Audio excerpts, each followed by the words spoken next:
Next, please. Kimberly Chen on behalf of the California Pan-Ethnic Health Network and the Latino Coalition for Healthy California, in strong support of this proposal, and very much appreciate the chair and the committee's recommendation on this item. All right, thank you. Kula Koenig with the American Heart Association, also representing the Public Health Institute. I just want to say, echo what everyone has said, but also think about low-income families who often want to get healthy food for their kids, but it's cost prohibitive. And what this is doing is giving additional access so that families don't have to choose healthy foods that is more expensive or something that's cheaper, but that's not good for their kids. So thank you for that. Next, please. Ben Feldman, representing the Ecology Center and the California Alliance of Farmers Markets. The Ecology Center is the current operator of the Market Match program with our partners from around the state.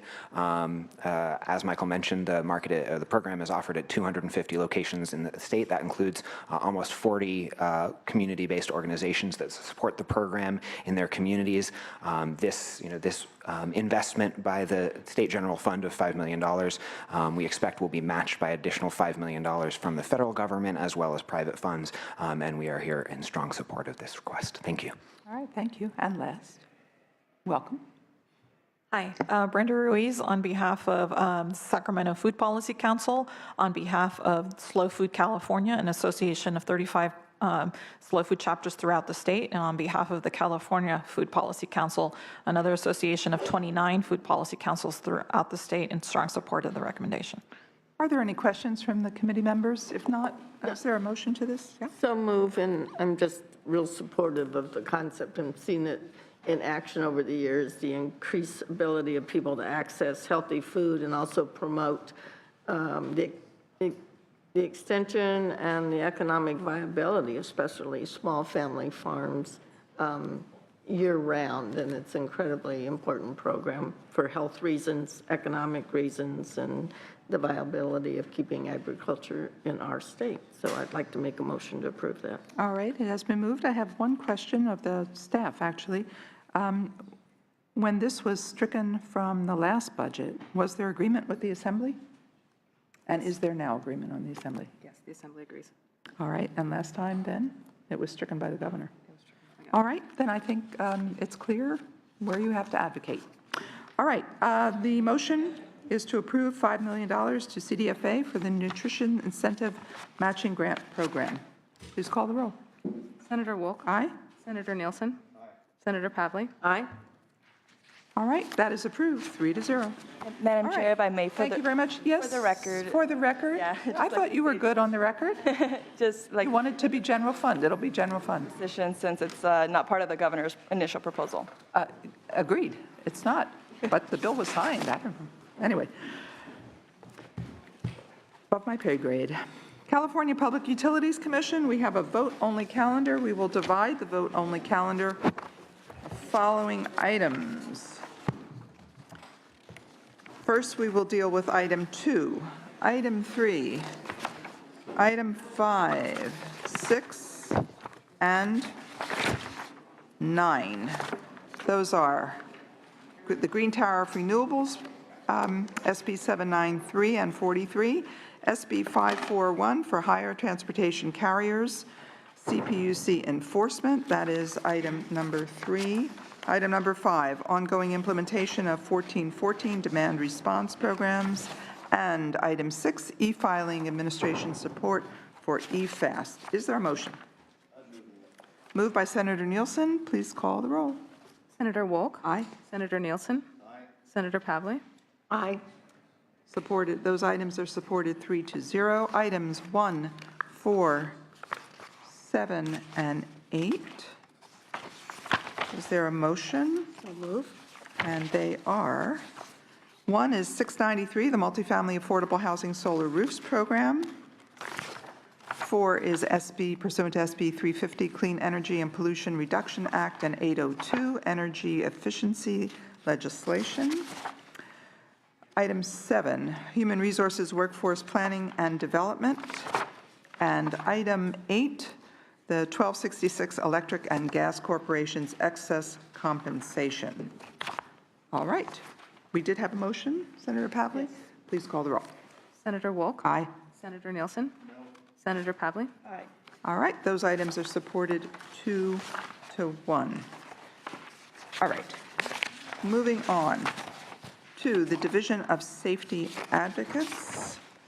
Let's see, Tim, Brian, Marcia? Marzia. All right, welcome. So let's see, let's start with probably Tim. Yeah, there was a long hearing on this issue, I believe. This is a notion of the safety intervener. So, Good morning, Senator Wolk. Tim Sullivan, Executive Director here again.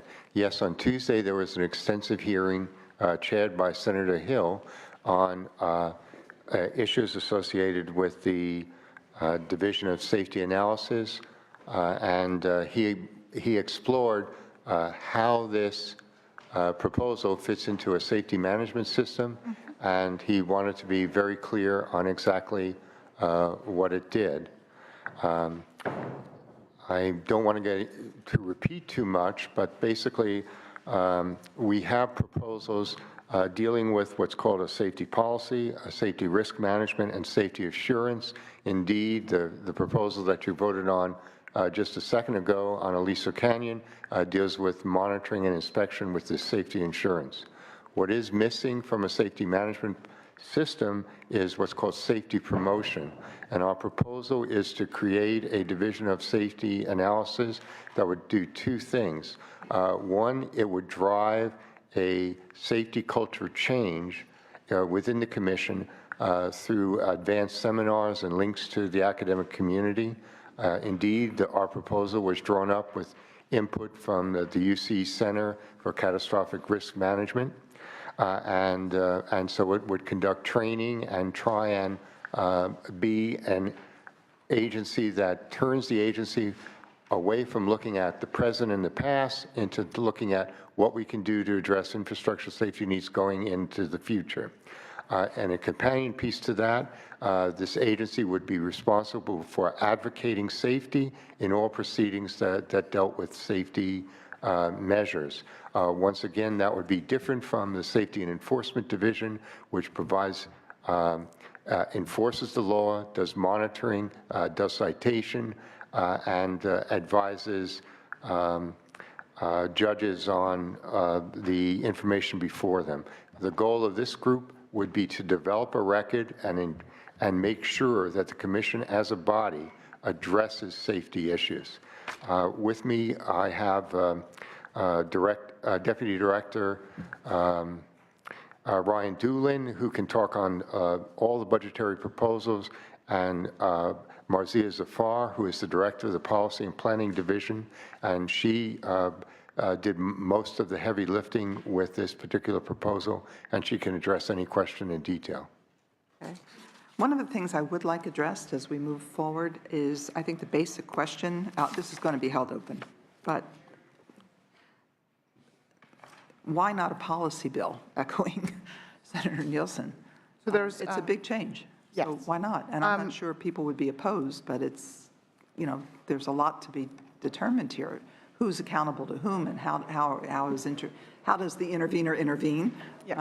I mean, all of that. So, Marzia. So I was going to go ahead, and there was, I think, 3 or 4 questions or 6 Thank you. questions in the agenda that I can go through if you'd like, or I can just stick with this one and then see if there's, if you want me to go through the rest. Go through them, yeah. Why not policy? Basically because our budget change proposal submission is normally completed by staff during September of each year. The Aliso Canyon incident happened in October. The severity of that, we began to find out in November. Also, PG&E's next gas transmission and storage infrastructure upgrade request is being filed this November.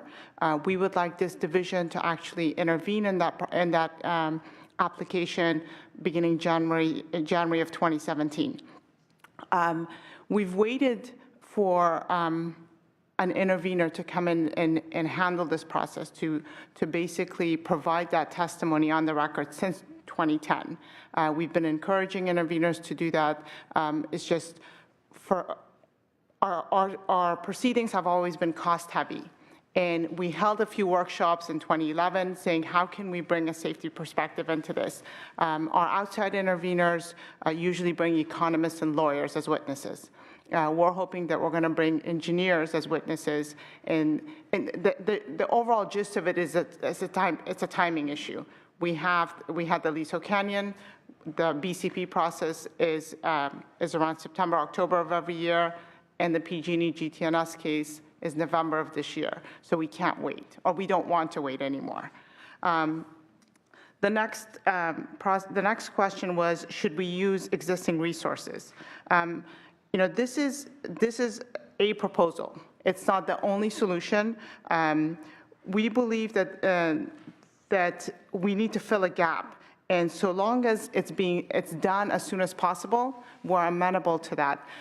The reason for existing staff, if you're looking at SED's existing staff, they use 80% of SED is primarily compliance and enforcement. They do highly technical audits and inspections and investigations. They spend over 85 days a year on the field. They also, every single year, they have to spend 6 weeks in Oklahoma to get training per PHMSA.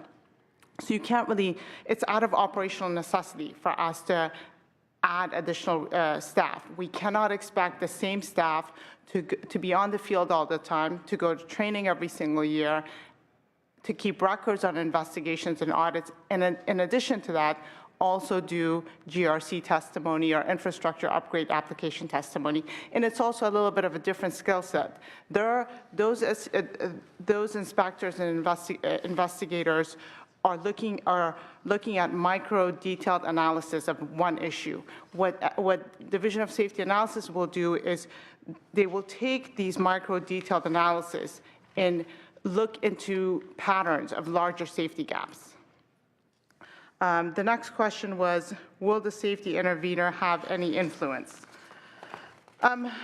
Well, the objective of this is to ensure that the role of safety has an intentional role within the development of the decision-making process. I'm not so sure that this has much to do with influence as much as ensuring that the record is complete, that we put before our commissioners not only a cost perspective, but a safety perspective, that we just by having Division of Safety Analysis provide safety testimony, we in a way will force interveners to bring a counter testimony on safety, not just on cost. So that's basically the intent. Should the PUC be focusing on safety assurance? Absolutely, and we are doing that. As you heard earlier, our other SFL was to ask for seven staff to increase audits and investigations for SED. And like I said in my previous response, it's just not realistic to ask the same staff to do audits, inspections, and it's just there's not enough hours in a day or in a month or in a year for that staff to do that. And then in the case of the Division of Safety Analysis, it is not our intent to have this be a siloed group. It is our intent for this division to work collaboratively with our Safety Enforcement Division and with interveners like TURN and ORA and others to be able to combat the utilities' very thorough testimony. And we need SED's technical staff to be able to have a robust testimony on safety. So the intention is not to work, the intention is to work collaboratively with everyone, including SED. And the division is too small on its own to function on its own. You need the turns of the world. You need the interveners to be able to make this work. And ultimately, that's our intention. The last one, to whom is the safety intervener accountable? I'm going to turn it back to Tim Sullivan to respond to that. Yes, thank you, Senator. I wanted to just add one feature. Right now, for gas safety and reliability, we have 26 inspectors in the field, with the additional 7 that you've voted on earlier will rise to 33. We have 22 electric inspectors. This is covering the entire infrastructure within the state. So this underlines the fact that people are very busy. The governance structure that we have right now, I think of this as a new group within the commission whose goal is to drive change, both change in the way we consider general rate cases and also the culture, to move us from being one that focuses on enforcement and sanctioning and on checklists to one that thinks about what can we do to promote safety. In the initial period, it will report directly to me. We hope that that will help it to get its sea legs. The fear that we have is if it were to be rolled into something like the Safety and Enforcement Division, the dominant culture in that organization, focusing on both enforcement and sanctioning, would preempt the safety advocacy and the safety culture function. We also believe that were it to have an independent structure, much like ORA, then it would be sort of outside the core of the agency. We are hoping that this new group will actually infect the entire commission with a consciousness and a concern for safety. In conjunction with this already, we've begun to implement things like a safety flag so that now any employee can either anonymously or in person raise a safety issue that goes to the head of the safety division or to our safety office. We're thinking of it more in terms of developing those sorts of functions. We're also considering designating a safety ombudsman. So this is part of a systematic reform of the agency. We had a fairly critical audit by Professor Schulman and Carlene Roberts. I don't know if it's an audit, but they examined our safety culture, and they said it's deficient. They're both with the Center for Catastrophic Risk Management, and they are recommending efforts along those lines, and we're basically following their advice. All right. Mr. Brown, do you have any comments on this proposal? We don't have any major issues with the proposal, and we think it has merit. However, as you mentioned, Madam Chair, I mean, it is a pretty significant policy change, and so I mean, it's certainly a reasonable alternative would be to sort through some of the issues and some of the questions that have been raised through policy committee. But this is one that we think the commission has presented a reasonable approach. But if the legislature wants to vet the issue more thoroughly, policy committee seems reasonable too. All right, thank you. Any comments from?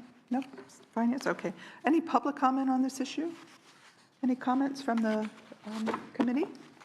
I sat through about half of the hearing, and I think they made a good case on why it's needed, but more thorough vetting on the independency of the person and how they work in conjunction with some of the issues raised, whether it was by turn or a variety of others. But having safety be part of the discussion and the policies coming out of the PUC, I think, is critically important, as highlighted by our prior discussions. Yes, indeed. All right, we are holding this open, and thank you for the clarifications. Thank you, Senator, for the opportunity. All right, let's move on to the second issue, which is the IT restructuring. Did you want to? Yeah, good morning, Madam Chair. I'm Ryan Doolin with the PUC. Ryan? We've had a chance to review the agenda. Staff's done an excellent job in outlining the issues, so I'm not going to go through each one, but I will highlight and be ready to respond to staff's concerns. Over the last 2 decades, the PUC operational ITs have grown dramatically. It's just the infrastructure and the personnel to support that have not kept up with the times. And the CPUC has insufficient IT resources as reflected by our April 2015 audit.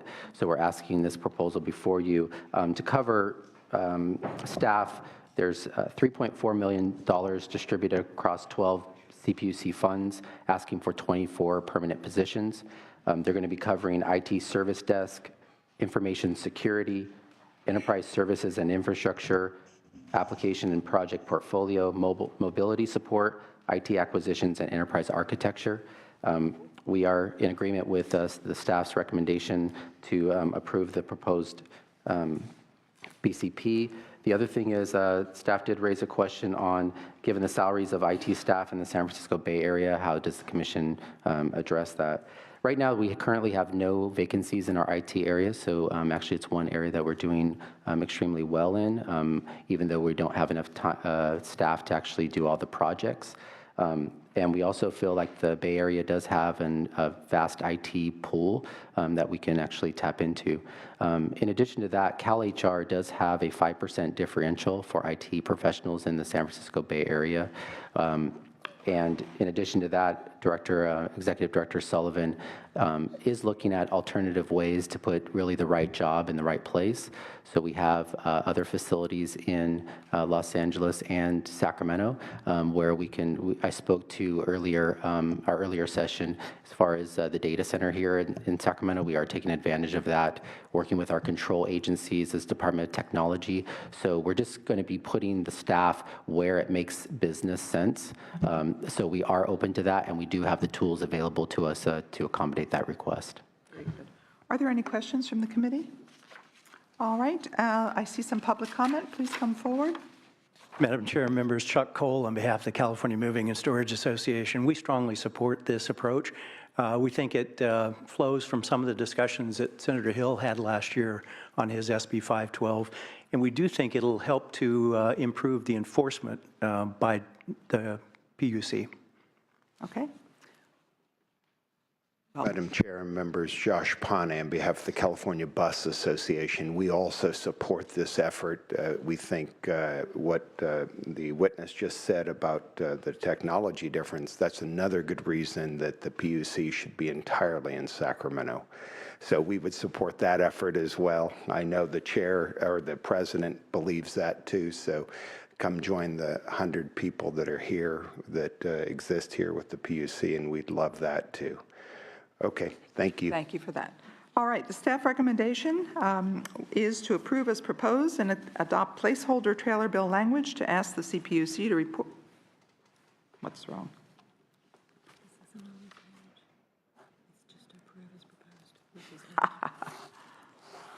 You're off the hook. I was going to say, I haven't seen any trailer bill language on this one. All that stuff is gone. The recommendation is to approve as proposed, period. Is there a, I would be glad to move that. thank you, Senator Pavley. Please call the roll. Senator Wolk? Aye. Senator Nielsen? No. Senator Pavley? Aye. That is approved 2-1. All right, issue number 3 is being held open. I don't believe we're going to even discuss it today. It will come back. Is that correct? It will come back. So issue number 3, which is the Transportation Rate Fund trailer bill language, will return in a week or so, 2 weeks or so. All right, let's go on to issue number 4, the ongoing implementation of AB 327. So AB 327 seeks to build on the success of the California Solar Initiative by expanding the NEM access to all eligible customer generators. We've provided updated workload given the last comments from the committee to you, and agree with the staff's recommendation to approve 4 out of the 5 positions for permanent funding, leaving the 1 for not permanent type of workload associated with that. All right, are there questions from the committee? Any public comment on this item? All right, is there a motion? The recommendation is to approve as proposed 4 of the 5 positions, permanent funding, and approve limited term funding for the 5th position of only 3 years. I'd be glad to move that. Thank you, Senator Pavley. Any comments? Please call the roll. Senator Wolk? Aye. Senator Nielsen? Aye. Senator Pavley? Aye. All right, that is approved 3-0. All right, issue number 5, and we have 6 issues altogether. Issue number 5, additional funds needed for legal costs. Mr. Sullivan. So issue number Or Mr. Doolin, sorry, go ahead. Issue number 5 has to do with additional funds needed for legal costs. The additional funds are needed to retain services of outside counsel so the PUC can cooperate with the 2 criminal investigations that are currently underway. Marzia Zafar has any of the details and could answer any questions relating to this item. And I get all the good ones. So I'll just give you a very brief background, and I hope you have lots of questions, and I'm happy to answer them. Attorneys have been hired specifically for reviewing hundreds of thousands of documents, identify and produce those called for the subpoenas and search warrants. The regular rate is $45 an hour. And I wanted to be clear on that because there's been a lot of misperceptions that these are $600 attorneys. These attorneys are $45 an hour with overtime at $67.50 an hour to review responses, discovery requests. Under the law, the PUC cannot simply dump all records onto the investigators. The PUC has a legal obligation to produce only the records responsive to their subpoenas and search warrants. Outside counsel is not providing any criminal defense to anyone at the PUC. That's current and past employees. Basically, the bulk of the dollars are going towards discovery responses. We've already produced 850,000 documents. That was the initial $6 million. The $6 million going forward is to provide an additional 1 million documents. In order for us to go through these 1 million documents, we have millions of more other documents to go. If you are asking whether we know who the targets of the investigations are, we don't. What the investigation is about, we don't. We've asked the two investigators, and they're not answering that. They don't need to answer.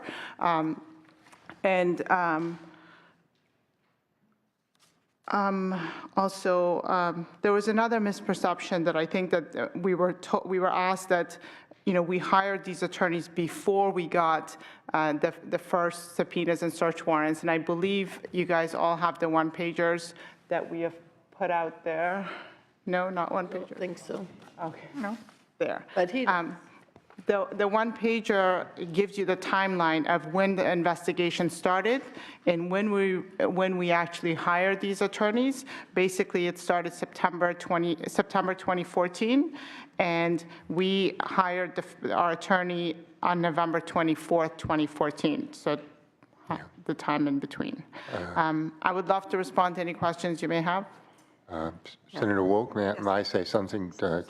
Yes, I appeared before you last year for the first time, and this was not a pleasant event. What we've done this year is we've tried to work with our attorneys, anticipate what costs they expected going forward. We had really hoped that this would be completely behind us. It is not, and so we're asking for your assistance on this. Appreciate that. I think part of it is the cost of doing business these days with litigation and investigation, which is why you're not going to get a big fight from me today. Probably not from the legislature, I don't believe. Is there any comment? No, don't really have a choice. Any comment from the public? All right, there's a motion that we approve the request for the additional legal funds for legal costs. Is there a motion? I'm looking at Mr. Nielsen. So Mr. Nielsen? Didn't know if he had a question or anything, but Senator Nielsen? if he doesn't, I'd be glad to make a motion.